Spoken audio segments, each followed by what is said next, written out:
جی وعلیکم السلام ورحمۃ اللہ وبرکاتہ۔ جی تکبیر کے وقت بسم اللہ اللہ اکبر یا بسم اللہ واللہ اکبر، یہ بھائی کا سوال ہے کہ کیا پڑھنا چاہیے؟ اچھا جی محترم بھائی، پہلی بات تو یاد رکھیں کہ حدیث کی کتب کا مطالعہ کرنے سے جو چیز سمجھ آئی ہے کہ نبی علیہ السلام کی سنت میں کیا ہے، تو سنت اور حدیث کے اندر تو الفاظ بسم اللہ واللہ اکبر ہی ہیں، جیسا کہ حدیث آپ دیکھ رہے ہیں صحیح بخاری کے اندر 5565 نمبر حدیث ہے کہ انس رضی اللہ عنہ کا بیان ہے کہ نبی علیہ الصلوۃ والسلام نے سینگ والے جو دو مینڈے تھے نا جن کی قربانی کی، تو انہیں اپنے ہاتھ سے ذبح کیا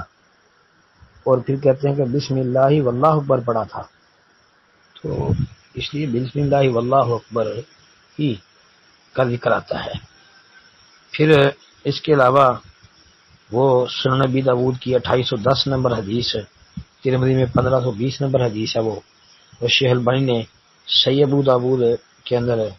2436 نمبر پر اس کی تخریج کی ہے، جابر رضی اللہ عنہ روایت کی، اس میں بسم اللہ واللہ اکبر کے لفظ ہیں۔ پھر اسی طرح جو ہے ایک حدیث ہے ابو داؤد وغیرہ کے اندر اور آتی ہے،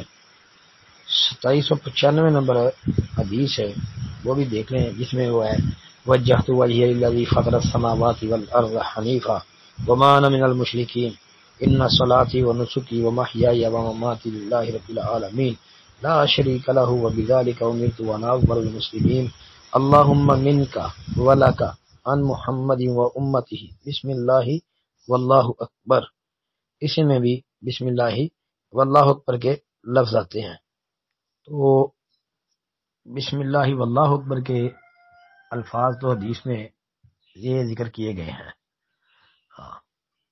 تو باقی اس مسئلے میں جھگڑنا نہیں چاہیے، مزید اہل علم کی طرف رجوع کر لیں۔ السلام علیکم ورحمۃ اللہ۔